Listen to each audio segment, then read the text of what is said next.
We want to turn now to the coronavirus. More than half of the states are seeing upticks in new cases, yet tonight every state is reopening segments of its economy. That includes New York and California, where salons and barbershops just got the okay to reopen in most counties.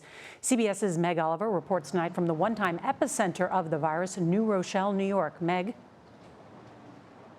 Nora, it was 76 days ago today the National Guard moved into New Rochelle to try and contain the outbreak.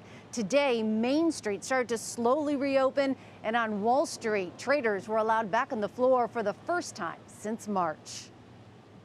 Good to see you guys. Shortly after New York Governor Andrew Cuomo rang the opening bell, stocks surged to their highest levels in nearly 3 months, fueled by states slowly reopening their economies and developments of potential vaccines. We're going to turn the page on COVID-19, and we're going to start focusing on reopening and how we reopen and how smart we are in reopening. Today, traders returned to the floor, but with restrictions, including mandatory masks and temperature checks.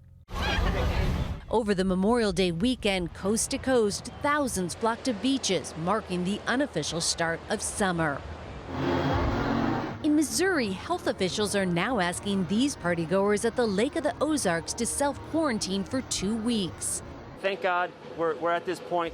Here in New Rochelle, New York, the first phase of reopening began, including construction, manufacturing, and retail, allowing curbside pickup. Lou Vaccaro owns the curtain shop.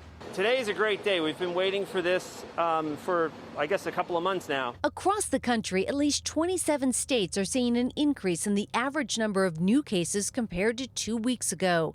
Minnesota, which partially reopened May 10th, reported its highest number of ICU patients on Monday.